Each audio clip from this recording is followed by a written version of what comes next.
Hi guys! Welcome to my vlog! Ayan. Nandito pa tayo ngayon sa bahay. Kakain muna tayo dahil may sinigang. Ayan. Yung kasama ko dito sa bahay, nagluto ng sinigang kagabi. Tapos hindi nga man lang nakain kasi nga daw masama yung pakiramdam niya. So, bago tayo maligo at bago tayo mag-gaya papuntang work, kain muna tayo. Dahil may pasinigang si Mayor.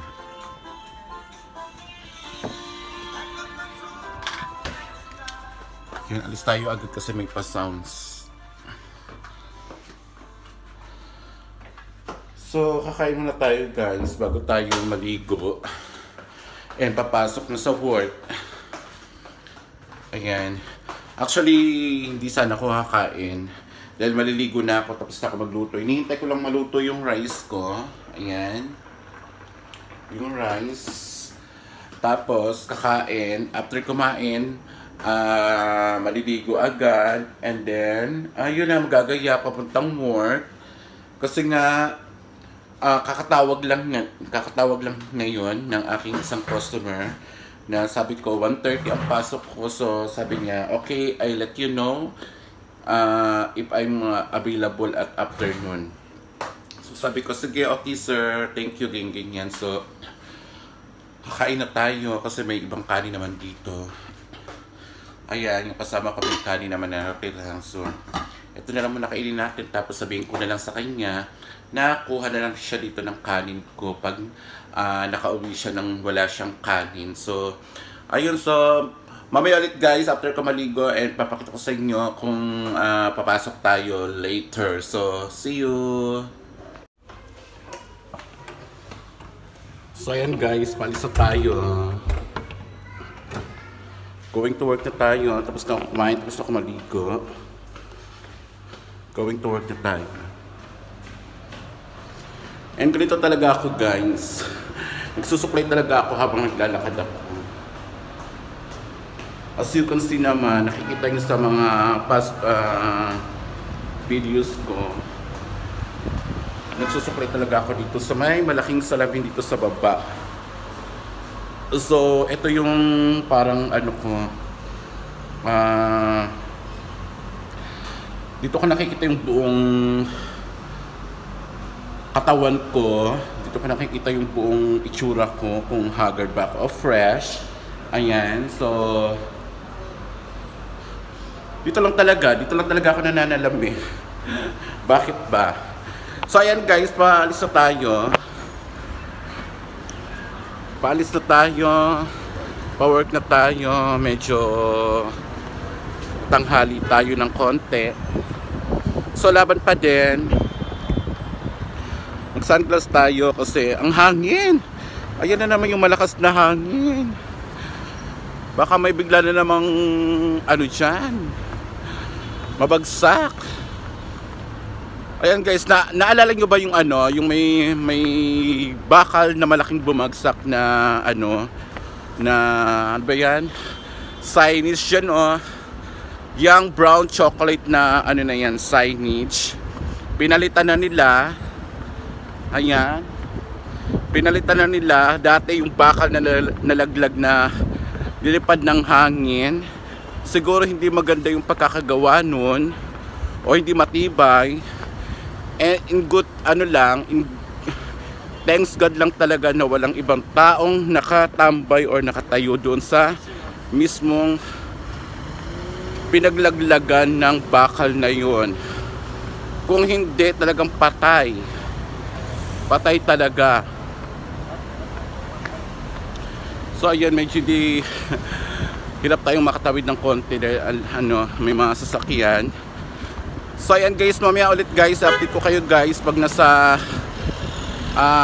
makapasok na tayo sa train station. Mamaya ulit. I love you.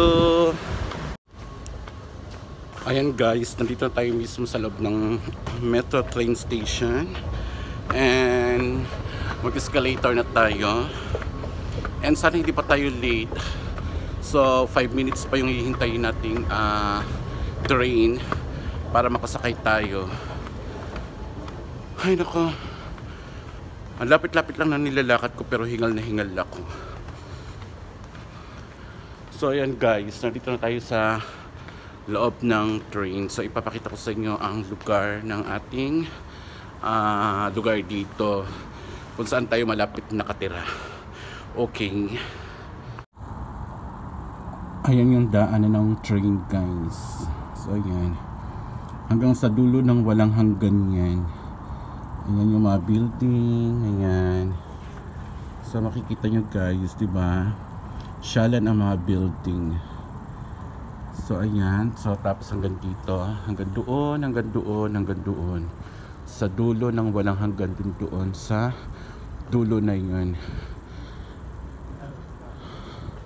So ayan, ito yung timer. Diba may ganito rin sa Pilipinas guys, yung may timer ang ano niya. May timer yung 4 minutes na lang na darating yung train. So ayan, so nakita nyo na yung aming train station dito na malapit sa aking lugar. And then ito yung may escalator, may hagdanan naman, and may elevator doon. Ayan, elevator hanggang dito sa taas na yan. So may daan na din sa kabila, ayun. So that's it guys. So ayan guys, nandito tayo sa loob mismo ng Metro Train Station. Ayan, napapansin nyo, medyo may mga tao naman.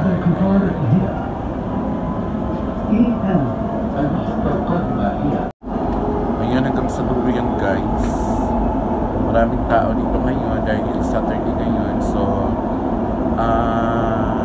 bukas, day off ng mga taga-office. So yung mga iba dito is siguro walang pasok bukas. Ayan, so ayan, nakita nyo at least yung loob ng Metro Train Station. Ayan. So ayan, nakalabas na ako. Nakalabas na tayo ng train. Ayan, and mag-aabang tayo ng bus doon sa baba at sa labas. Ayan, sakay tayo ng escalator. Ayan doon. Buti na lang di pa tayo late kasi nakikita ko yun dito yung mga taong nakakasabay ko sa bus. Still pa rin na dito sila. So meaning to say na wala pang bus na dumarating. So ayan, tambay-tambay muna tayo dito, upo-upo muna tayo dito habang naghihintay tayo ng bus.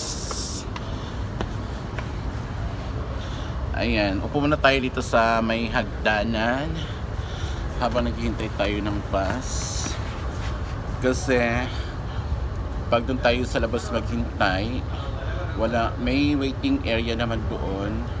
Kaso lang masyadong close doon. Tapos iba-ibang tao yung mga nakaupo doon, iba-iba yung mga taong ibang lahi. So alam nyo na guys, basta masyadong close, tapos iba-ibang tao yung mga nandoon, tapos mga ibang lahi meron din. So yung yung guys, yung amoy yung amoy talaga yung mga naano ko sa ibang lahi, kasi alam niyo naman sila dito, lalo na pag winter, hindi sila hindi sila naliligo, hindi sila nagpa-proper hygiene. So meaning to say, meron sila mga putok, meron silang mga ganon. Pero alam niyo, sa mga ganyang bagay dito guys, sana yan na lang talaga na makaamoy ka or hindi ka maligo ng dahil sa lamig. So ayun, so dito muna ako, maghihintay muna ako habang wala pa yung bus, and hindi ko na rin sinilip doon ang oras, kung anong oras darating yung bus. Basta dito lang ako, at least nakikita ko yung mga taong magiging kasabay ko, nakakasabay ko araw-araw, lagi-lagi sa pagsakay ng bus, ganon. So mamaya ulit guys, pag nakasakay na ako sa bus at pag nakapag-opportunity tayong makapag-video doon sa mismong sa loob ng bus, and may ipakita ko rin sa inyo ang loob ng bus. So mamaya ulit, I love you all. So ayan guys, nakababa na ako. And dito tayo. Maglalakad na sana ako guys. Maglalakad na sana ako, kaso lang yung lugar dito nagdidilig ng itong mga damo-damo dito. So tingnan ko, pakita ko muna sa inyo bago ko i-explain. Yan, napapansin nyo yan.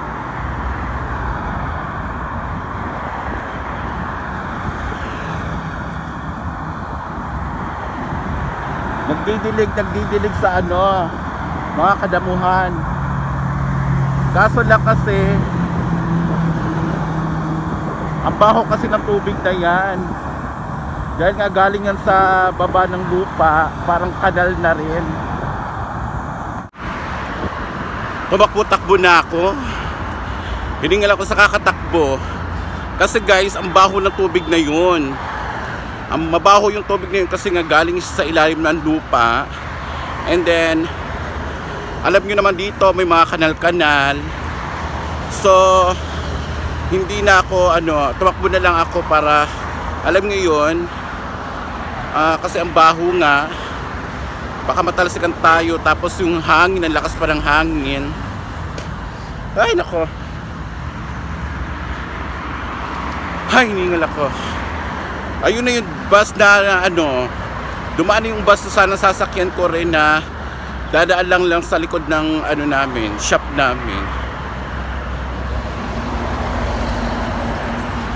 Hindi na ako naghintay kasi sabi ng kakilala ko 1:30 pa daw darating. Anong oras pa lang? 1:07. Tapos 1:30 ang pasok ko. Iniisip ko kung hihintayin ko pa, malilit ako. Yun pala, dumaan after 1 minute. Hindi man lang ako nakapaghintay. So ayun, naglakad na lang tayo. And marami naman tayong kasabayan naglakad. Kaya parang chill lang. Hindi nakaka maglakad na mag-isa kasi ayun, nasa unahan na sila. Pakita ko sa inyo Ayan. Sila yung mga nakasabayan kong maglakad at bumaba ng bus. Ayan, medyo marami kami. Ayan, nandun na sa dulo yung iba. Ayan, kami magkakasabay bumaba sa bus. And kami rin magkasabay na naglakad. Ayun. So, ewan ko kung saan sila papunta. Kasi first time ko lang yata sila makasabayang maglakad dito sa may going to the signal light. Ayan.